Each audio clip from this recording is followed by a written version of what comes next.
Assalamualaikum warahmatullahi wabarakatuh.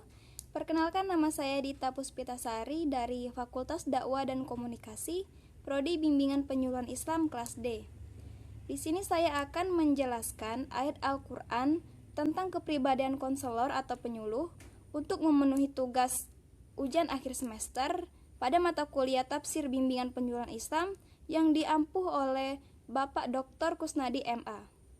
Dalam menjelaskan ayat Al-Quran tentang kepribadian konselor atau penyuluh, di sini saya akan mengambil ayat Al-Quran, Quran Surat Al-Qasas ayat 177 dan Quran Surat Al-Imran ayat 159. Baiklah, sebelum kita membahas ayat Al-Quran tersebut, untuk terlebih dahulu saya akan menjelaskan sedikit tentang konselor. Jadi, secara singkat, konselor adalah seorang yang mempunyai keahlian dalam melakukan konseling atau penyuluhan. Tujuan dari seorang konselor atau penyuluh ini adalah untuk membantu klien atau konseli dalam mengatasi masalahnya dengan cara konseling. Dalam melakukan konseling, seorang konselor harus bersikap lemah lembut. Nah, lemah lembut di sini artinya seorang konselor itu harus bersikap lemah lembut kepada klien saat konseling berlangsung. Nah, jadi seorang konselor itu tidak boleh berbicara dengan nada yang keras ataupun dengan kata-kata yang kasar kepada klien. Kemudian seorang konselor ini harus bersikap memaafkan. Memaafkan artinya seorang konselor harus bisa memaafkan jika ada kata-kata atau kesalahan dari klien pada saat konseling itu berlangsung. Selanjutnya, konselor itu harus mempunyai sikap memohon ampun kepada mereka, bermusyawarah, bertekad atau berkemauan, serta bertawakal kepada Allah Subhanahu wa Ta'ala. Selanjutnya, saya akan menjelaskan tentang kepribadian konselor. Jadi yang pertama, konselor itu harus bersikap disiplin. Artinya, konselor dan konseli memiliki komitmen untuk melalui proses konseling secara kooperatif. Kemudian yang kedua, bekerja sama selama proses konseling itu berlangsung. Dalam hal ini, memahami masalah atau menemukan alternatif pemecahan masalah dan perancangan kegiatan. Dan yang ketiga, konselor dan konseli berada pada posisi dan tugasnya masing-masing. Keduanya dapat menyadari peran serta tanggung jawabnya masing-masing. Keempat, dapat menahan keegoisan dengan tidak memaksakan kehendak serta pemahaman antara konselor dan konseli. Kemudian yang kelima, memiliki pola pikir yang positif dan perilaku yang adaptif. 6. Layanan konseling tidak merugikan atau bahkan dapat memperburuk keadaan, terutama keadaan konselinya. Kegiatan konseling bersifat dinamis, menunjukkan kemajuan dan mencapai solusi terbaik. Selanjutnya saya akan menjelaskan ayat Al-Quran tentang kepribadian konselor atau penyuluh. Untuk terlebih dahulu saya akan menjelaskan ayat Al-Quran Surat Al-Qasas ayat 177 yang bunyinya, A'udzubillahi minasyaitonirrajim. Bismillahirrahmanirrahim. Wabtaghi fima taqallahu ad-darul akhirah wala tansa nasibaka minad dunya wa ahsin kama ahsanallahu ilaik wala tabghil fasada fil ard innallaha la yuhibbul mufsidin. Shadaqallahul azim.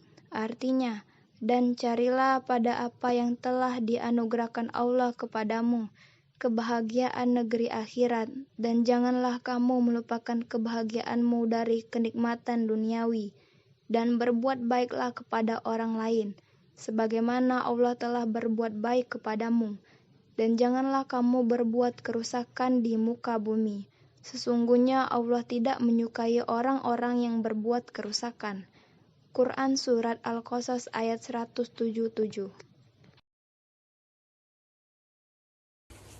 Untuk penjelasan Quran Surat Al-Qasas ayat 177 yaitu, berusahalah atas apa yang telah Allah Subhanahu wa Ta'ala berikan berupa harta yang diridhoinya, yakni dengan perbuatan baik, sedekah dan berinfak, termasuk dari ketaatan atau ketundukan. dan jangan sempitkan langkahmu dari kehidupan dunia untuk memperoleh kenikmatan dengan yang halal dan keinginan kamu kepadanya, pada Allah Subhanahu wa taala. Jadi berbuat baiklah kepada semua orang dengan bersedekah sebagaimana disebabkan karena Allah telah berbuat baik kepadamu dengan mengaruniakan kenikmatnya. Dan jangan kamu berbuat kerusakan dalam bentuk apapun di bagian manapun di bumi ini dengan melampaui batas-batas yang telah ditetapkan oleh Allah. Sungguh Allah tidak menyukai orang yang berbuat kerusakan dan akan diberikan balasan atas kejahatan tersebut. Selanjutnya saya akan menjelaskan surat Ali Imran ayat 159 yang bunyinya, A'udzu billahi minasyaitonir rajim. Bismillahirrahmanirrahim. Fabima rahmatin minallahi lintalahum walau kunta fazzon ghalizal qalbi lanfaddu min haulik fa'fu anhum wastaghfir lahum wasyawirhum fil amr. Fa'iza azamta wa tawakkul 'alallah innallaha yuhibbul mutawakkalin. Shadaqallahul azim. Artinya, maka disebabkan rahmat dari Allah lah kamu berlaku lemah lembut terhadap mereka. Sekiranya kamu bersikap keras lagi berhati kasar, tentulah mereka menjauhkan diri dari sekelilingmu. Karena itu maafkanlah mereka, mohonkanlah ampun bagi mereka, dan bermusyawarahlah dengan mereka dalam urusan itu.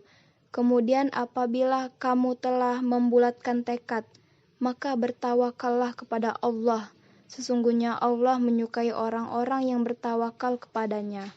Quran Surat Ali Imran ayat 159. Penjelasan Quran Surat Ali Imran ayat 159 yaitu, sebagai wujud kasih sayang Allah kepada kamu dan mereka, kamu bersikap lemah, lembut dan tidak berkata kasar karena kesalahan mereka. Dan seandainya kamu bersikap kasar dan keras, mereka pasti akan bercerai-berai meninggalkanmu.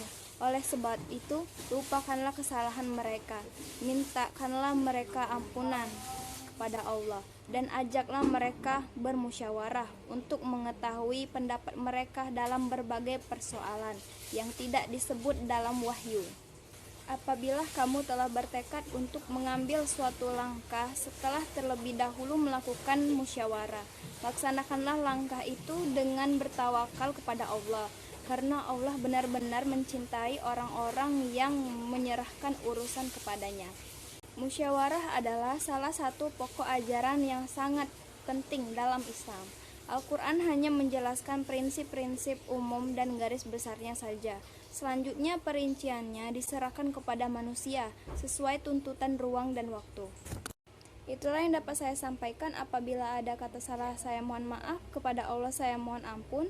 Wabillahi taufiq wal hidayah. Wassalamualaikum warahmatullahi wabarakatuh.